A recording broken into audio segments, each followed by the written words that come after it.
Hello friends, welcome to my YouTube channel A to Z info. दोस्तों, आज हम discuss करेंगे कि सीटेट का आपका जो रिज़ल्ट है वो आ चुका है। सीटेट रिज़ल्ट 2021 आपका जो दिसंबर में आपका 31 जैन को आपका एग्ज़ाम हुआ था, उसका रिज़ल्ट आ चुका है। आप उसे डाउनलोड कर सकते हैं। डिस्क्रिप्शन बॉक्स में, ज़्यादा लंबा वीडियो नहीं होगा, डिस्क्रिप्शन बॉक्स में मैं इसका लिंक दूंगा, इस पूरा आर्टिकल का। आप वहाँ से डायरेक्टली डाउनलोड कर सकते हैं। ये खासकर मैं बताना चाहूँगा कि ये हमने एक गाइड प्रिपेयर किया था CTET Urdu language both paper के लिए, ठीक है, पेपर फर्स्ट पेपर 2 और फर्स्ट लैंग्वेज सेकंड लैंग्वेज के लिए, दोनों के लिए। तो ये गाइड काफ़ी यूज़फुल साबित हुई। काफ़ी बच्चों ने कॉल किया और बताया कि उनको उर्दू से डर लग रहा था, बट उन्होंने इस गाइड को पढ़ने के बाद जिनको ऐसा नहीं लग रहा था कि 20 मार्क्स आएगा, बट उन्होंने भी 25 प्लस मार्क्स लाया है। तो आप भी अगर फ्यूचर प्रिपरेशन कर रहे हैं इन फ्यूचर, तो आप इसको ले सकते हैं। और ये अच्छा प्रीवियस ईयर को शामिल करके ये गाइड है, और डिटेल्स आपको यहाँ पे दिख रहा होगा। ये मेरा नेम है, ठीक है, मेरे बारे में कुछ बेसिक इन्फॉर्मेशन है।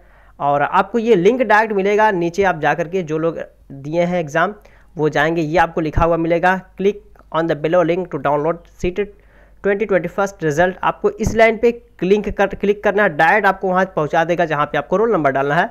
तो वहाँ पे आप रोल नंबर डालेंगे, उसके बाद आपका पूरा जो स्कोर कार्ड है वो आ जाएगा। तो यही बस इतना ही बताने के लिए मैं इन्फॉर्म किया हूँ। अदरवाइज़ ये लिंक मैं नीचे डाल दूंगा और ग्रुप में मैं सर्कुलेट कर दूंगा। इसका आर्टिकल जो है वेबसाइट के साथ आप दोनों वहाँ से एक्सेस कर पाएंगे, ठीक है। तो फिर दीजिए इजाज़त, फिर मिलते हैं नेक्स्ट वीडियो में। तब तक के लिए have a nice day, take care, bye.